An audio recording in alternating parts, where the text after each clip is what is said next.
Hello and welcome to the second event in Defending Rights of Dissent's event series, New Name, Same Flaws, Examining Biden's Misguided Domestic Extremism Strategy. I'm Cody Bloomfield. Last week, Harsha Pondarabha from the Brennan Center joined us to explain the nuts and bolts of CP3. If you'll remember, CP3 is one of the grant programs that uses the CVE framework. He explained that CP3 and CVE are not evidence-based, and far worse, they actually propagate and reinforce bias.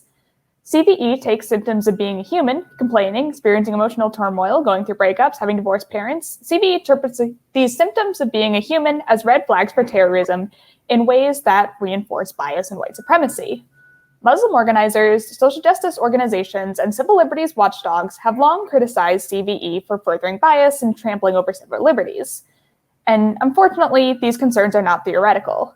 For over a decade now, Muslim organizers have seen firsthand how CVE programs sabotage communities. Because they were targeted, Muslims unfortunately had to become experts on these programs, and fortunately, they created powerful grassroots movements resisting CVE. Today, we're lucky to have joining us one of the folks at the forefront of the fight against CVE. Fatema Ahmad worked to build grassroots power to resist CVE, first at the local level and now both locally and nationally. Very excited to welcome Fatema. She's the executive director at Muslim Justice League. She leads MJL's efforts to dismantle the criminalization and policing of marginalized communities, which happens all too often under national security pretexts. She joined as deputy director in 2017, and she focused MJL on organizing both within and collaborating across impacted communities to resist and subvert surveillance. She also serves on the board of directors for Political Research Associates, which is a social justice think tank devoted to supporting movements that are building a more just and inclusive democratic society. So thank you so much for joining us, Fatema. Yeah, thanks for having me. Excited to be here. Yeah, so to get us started off, could you briefly explain what CVE is? I do know that this is an ongoing challenge of the work because CVE is a nefarious program cloaked in reasonable sounding names often. Yeah, of course. So for anyone who wants the longer definition or understanding of what CVE is, there is plenty online about it. But really, CVE at its core is racial and religious profiling.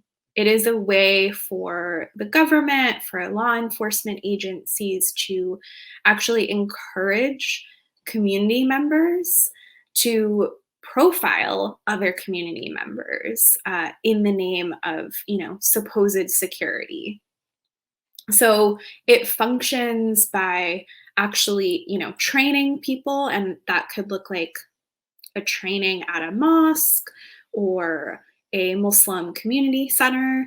It could look like actually training teachers or other social service providers like therapists and social workers to use, list of supposed indicators that someone is going to commit an act of violence or might be becoming violent.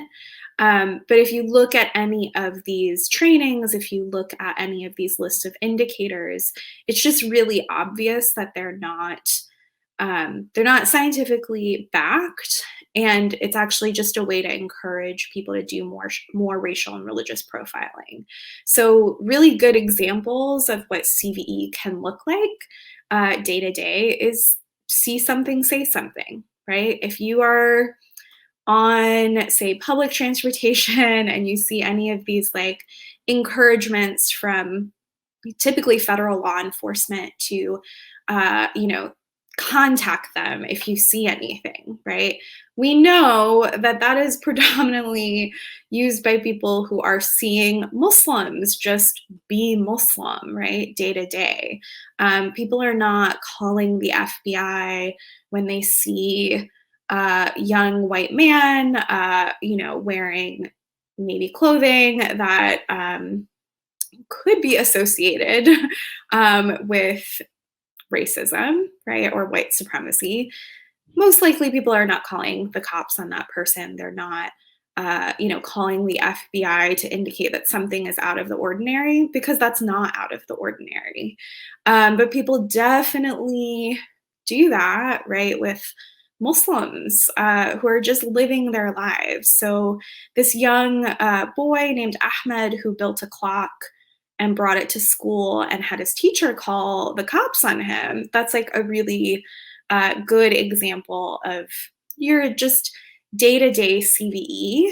And the more money that the government pumps into these trainings, these grant programs, this framework, the more that's going to happen and the worse it's going to get. Yeah, thank you. It's an expansive framework, and I appreciate the way you distilled it down, and especially calling out who's seen as ordinary and who's flagged. And so you've been in this fight a long time in local organizing and in building power through coalitions nationally. And you're working in Boston, which was one of the testing ranges for CVE. And I was wondering if you could tell the story of when folks first started seeing CVE crop up in their communities under the Obama administration. What did these communities start to see that clued them into how this surveillance was going to affect them? Yeah, so I think, one of the things for, Muslims and people who are perceived to be Muslim or from, what we vaguely call the Middle East, surveillance and religious profiling, racial profiling has been an issue for quite some time. It really ramped up after 9/11, and that included a lot of informants that were in our communities. It got to the point where that was really obvious. You can see that sort of in Muslim culture today that, there are a lot of jokes about meeting somebody new at the mosque who's like really eager to talk to you about what's happening in Syria in a way that's just so obviously suspect. And so I think communities, that those first 10 years after 9/11 really started to notice that. And in fact, there were many situations where people in those communities actually turned the informants in, like called the cops on those informants because it was just so obvious that they were, like talking about violence or other things that seemed really odd. And so the next kind of phase of that, profiling or surveillance of the community ends up being CVE. And in the US, we really, sadly, have benefited from what started in the UK first. So the earlier kind of version of this is called Prevent in the UK. And so for us here in the US, I think it was a little bit easy to identify what this would turn into based on, what we've seen there. But really it started with these like pilot programs in Boston, LA, Minneapolis, and Montgomery County, Maryland. Those were sort of the four very early sites of it. And I think, for me, I actually was not well-versed in this field at the time that it started. I had just quit my job in engineering to get into community organizing. And I saw, this announcement about CVE grants going out across the country.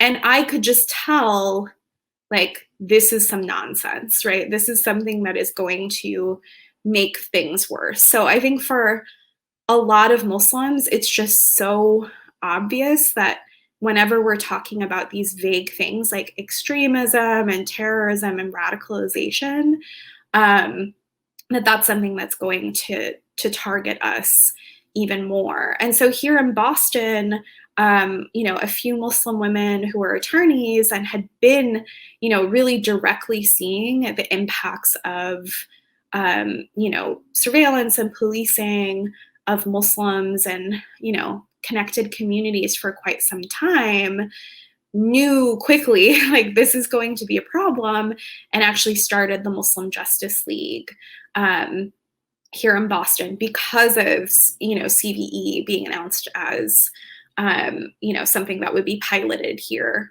in Boston. So that was really the launch of it here in this city. Yeah, thank you so much for contextualizing the depressing history of otherizing and surveilling Muslims in this country. And it's fascinating just how pervasive informants were, and as it sounds like, how often ineffective they were. And so then CVE transitioned to this more subtle method of co-opting community members. So I was wondering what effect CVE had in the Muslim communities it targeted, especially as it affects free speech and expression or activism. Yeah, that's such a great question, because there are so many people who ask us about who has been impacted by CVE. And what they mean is they want to see a really obvious like sob story that they can get behind, some kind of perfect victim of CVE that we can uplift. And I think people really broadly outside of the Muslim community don't understand how we are all impacted by it. Day to day, Muslims, Arab Americans, all of these communities that have been seen as suspect for many, many decades. This is not a post 9/11 sort of new thing. This is really a strong part of American history is Orientalism and Islamophobia. So for all of those folks, the way that we are surveilled, causes folks day to day to make a lot of decisions that other people probably don't have to think about, right? Like, you might choose to go to a different mosque or masjid because you know that the big one in your city is full of informants or has a lot of law enforcement, around it, right? So you might make different choices about where you go. You definitely make different choices about, what you talk about.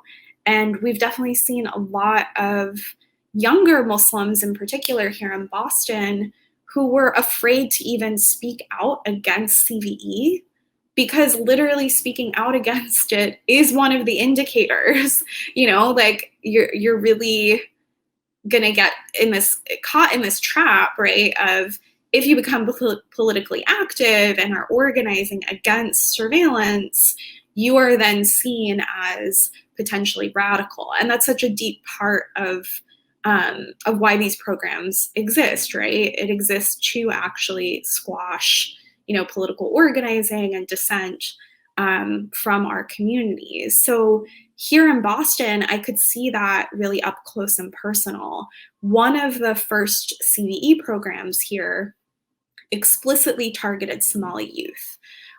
They don't all do that. CVE really broadly targets Muslims in a lot of different ways.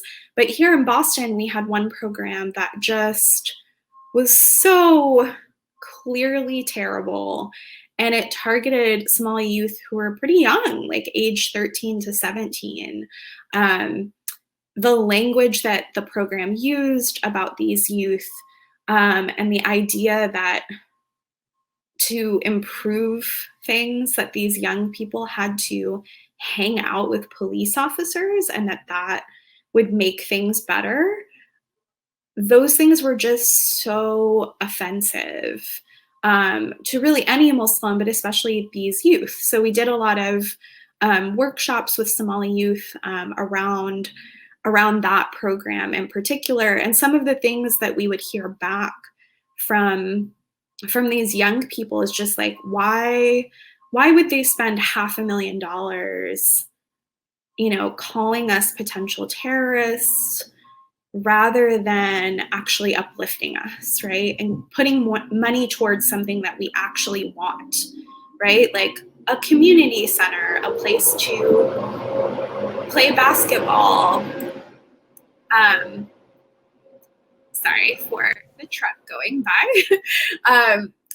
Yeah, but young people would also say, why we're essentially seen as ticking time bombs, and that's the only reason they're even putting money towards us, right? Like, there are some things that our community does actually want, like more social services, but we don't want it if the way that we got it was to say, that we're all potentially violent.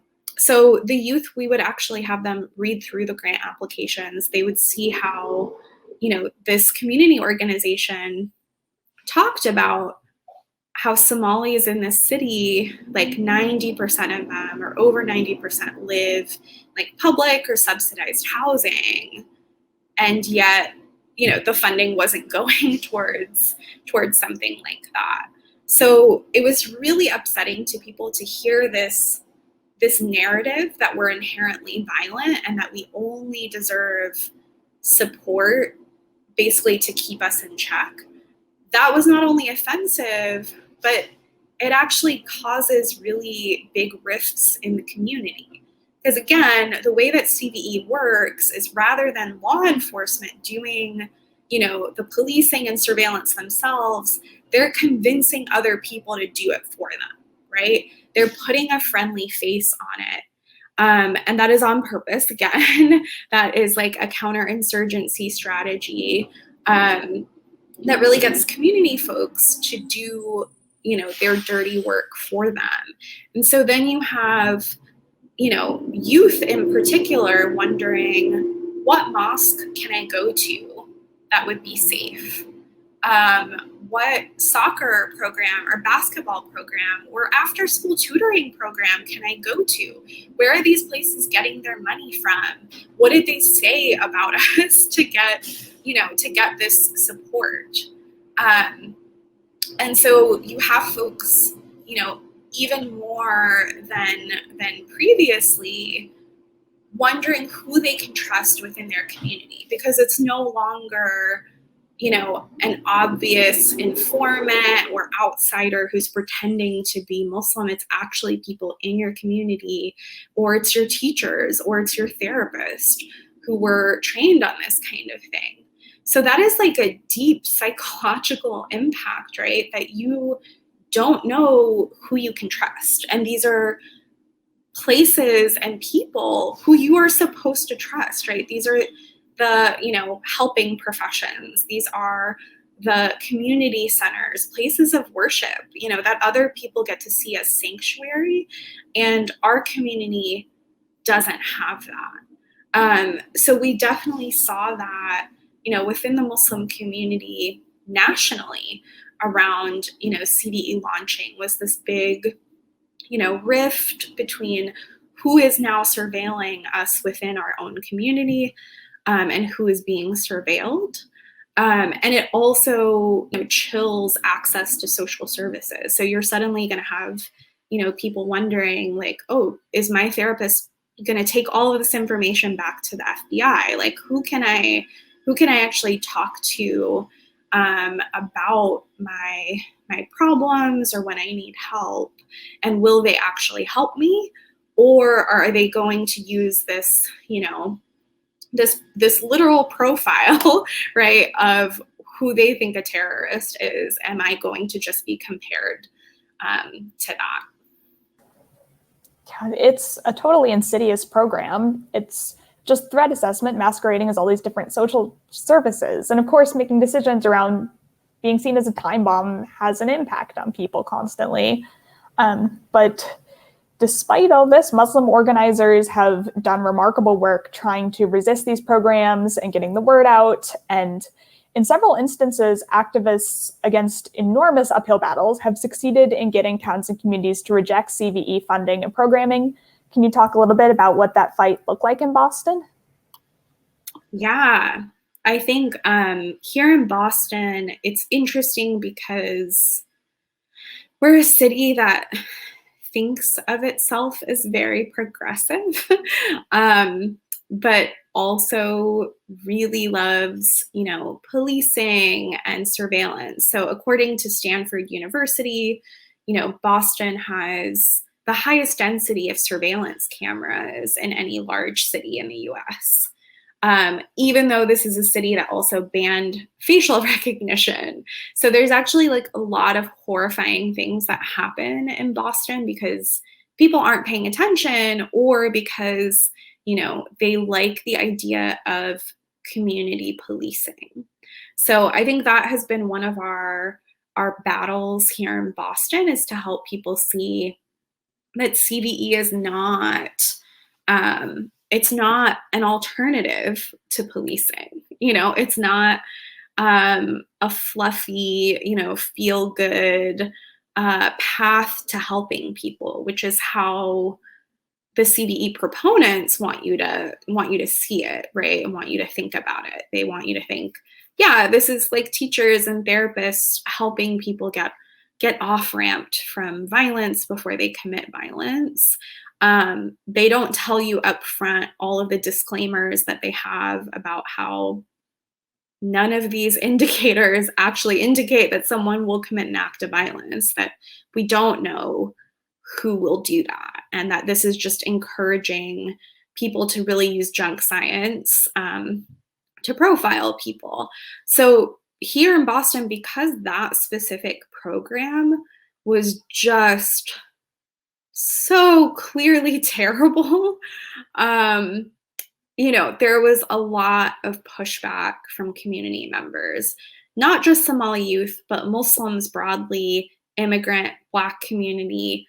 A lot of people, saw this program and thought, this is terrible. Like, why are you telling Somali kids that they need to be nicer to the Boston Police Department? Like, how is that the answer to their genuine concerns about how they are being, surveilled and harassed by the police, or how Islamophobia functions, or to their just really concrete socioeconomic issues as refugees and immigrants in this city. And so we led a pretty long campaign about the program here in Boston.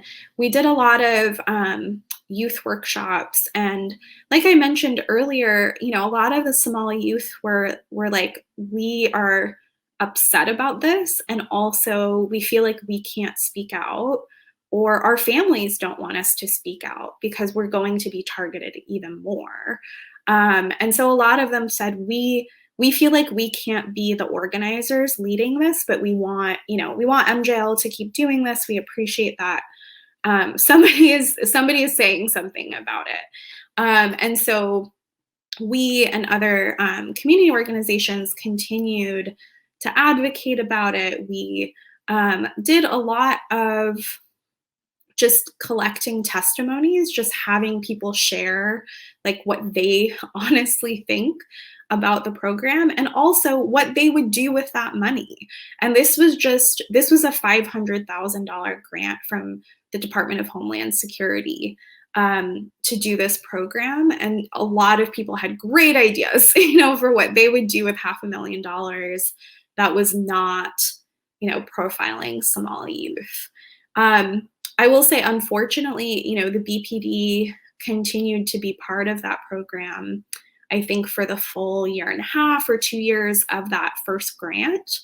They became the darling of like DHS, of their CVE department. People really loved it. They even created a whole track of grants based on that program. But because we organized against it so strongly and community members talked about it so much, city councilors knew about it, it became really a big part of conversation here in Boston. They knew better than to continue doing it. So even though, they were like one of the top favorites of DHS's CVE department, when the new set of grants came out last year, they clearly, decided not to apply and not to continue partnering with these other groups and doing this program because of that organizing. I will say, sadly, there's plenty of other CVE happening here in the area, especially across Massachusetts. And so we, were really thrilled that we were able to stop that specific program. But that is part of why we're focusing a lot more on a national campaign, because CVE is really driven predominantly by, federal agencies that are either giving out grants or just, coming in and doing community trainings and generally encouraging people to do CVE. Yeah, it's a testament to the Muslim organizers that even given the barriers of everyone's terrified of terrorism, stupid as that sounds to say, that you guys did incredible work with people's budgets and gathering testimony and finding creative solutions. And it's deeply impressive. So we saw this uprising in communities. DHS ran a bunch of pilot programs that were not empirically supported. They throw these programs into communities, and Muslim organizers realize immediately that these programs are just racial and religious profiling. So instead of getting rid of the programs, DHS doubles down, and other agencies and institutions jump in on the fun. I was wondering if you could talk a bit more about how CVE is expanding and proliferating across agencies or nationally. Yeah, absolutely. It's really interesting how, it continues, even though there are plenty of reports from people who are participating in CVEs, from institutions that are doing it, that indicate that they have no data to back themselves up. That has been a constant criticism, within the people who do want, to continue these kinds of programs. And their justification or, their conclusion is that you should give them more money so that they can maybe get some data at some point from CVE. So really what we're seeing in terms of proliferation is there's sort of a small group of self-proclaimed experts on CVE. There is a really great report from the UN Special Rapporteur who's been looking at CVE and other types of counterterrorism programs and the deep flaws in them globally. And, she also mentions this, that, you have like this small group of self-proclaimed experts. I think there's like maybe about 10 of them, and it's predominantly white men, which is not surprising, who benefit from CVE continuing because they are getting more and more grants to continue doing CVE research. Again, even though their research has not produced anything conclusive.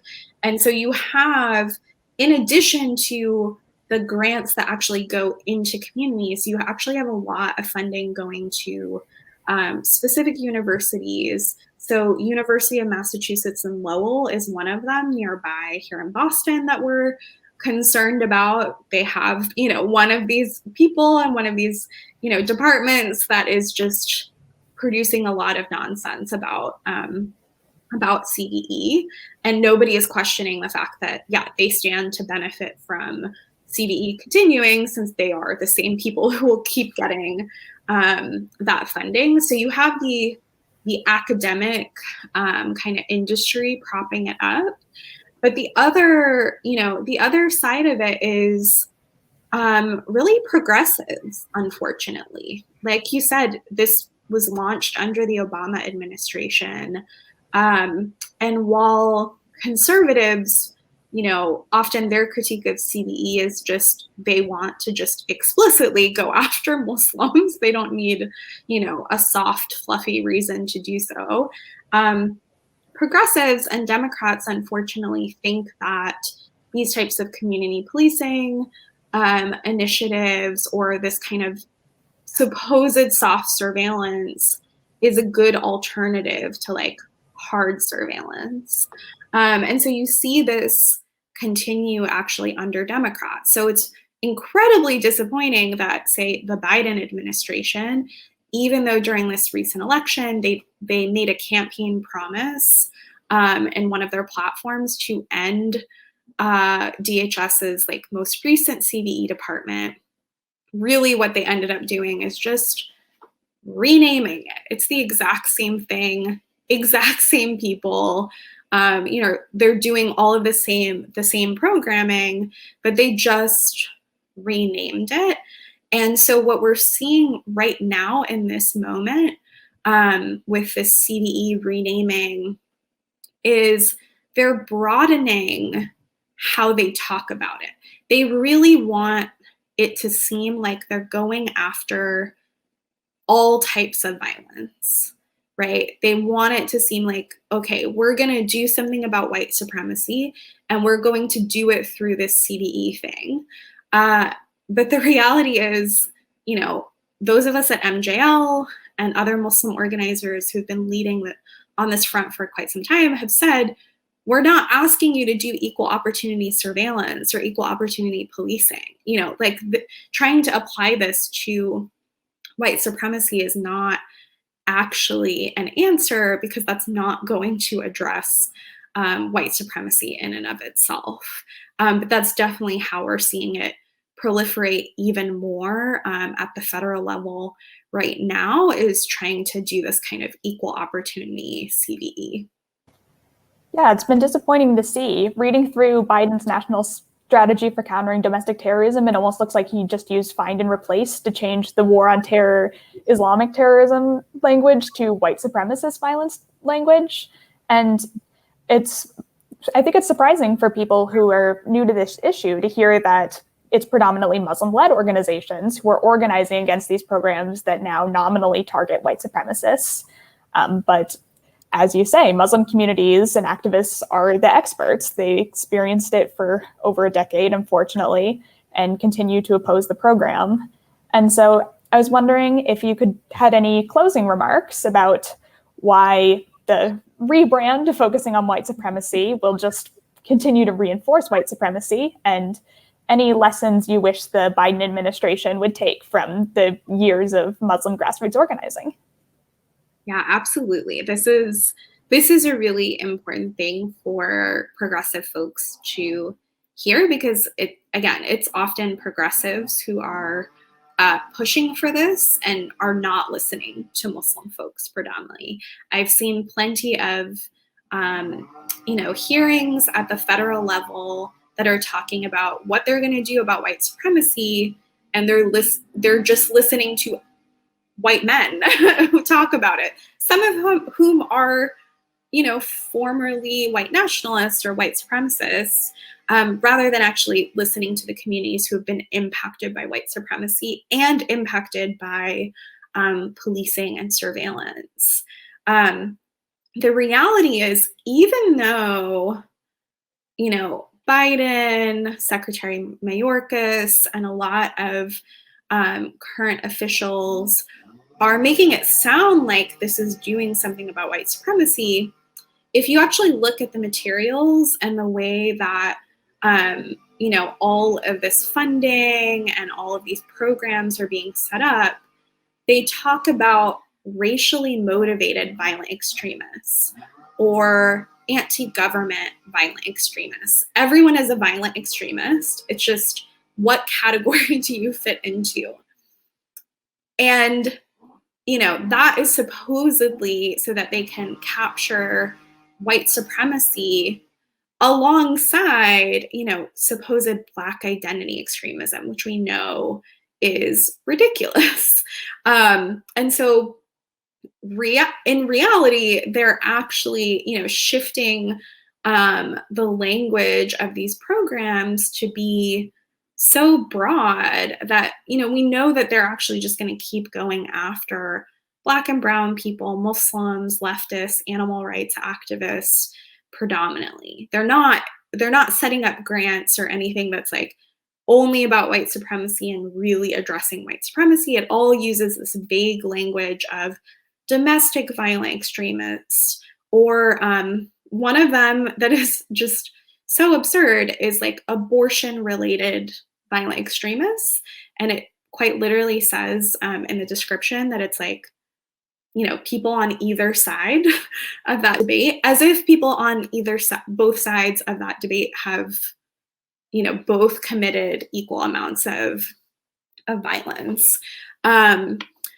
So, I think one, it's just really clear if you actually look at the structure of what they're doing, that this is just going to continue racial and religious profiling for sure. Like, they're not going to go after white supremacists. They haven't done it in the past. Why are they going to start doing it now? But they're getting a lot of credit in the media for supposedly doing that because people are not reading through these documents.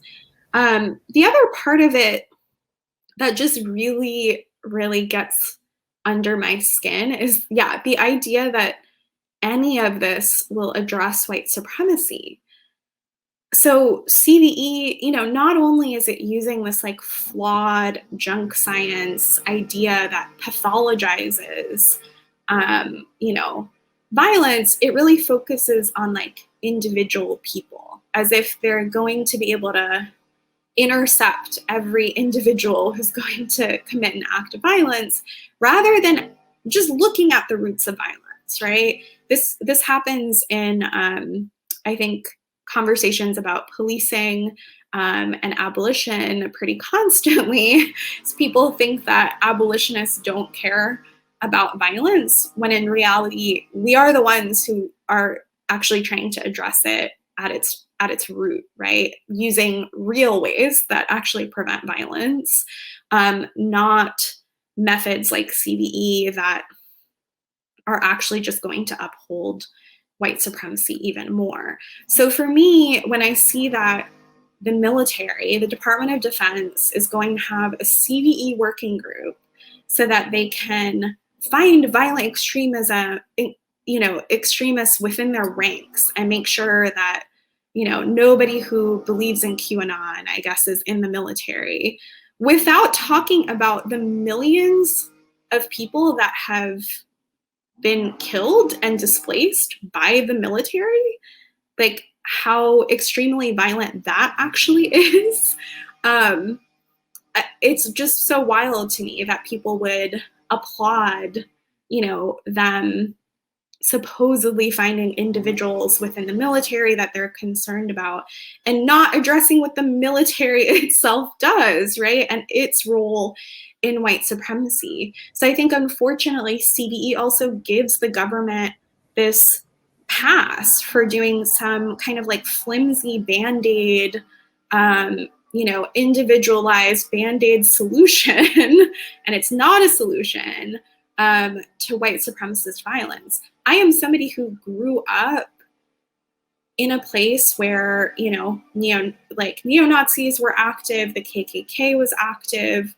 The people who committed the atrocities at Abu Ghraib are from my hometown.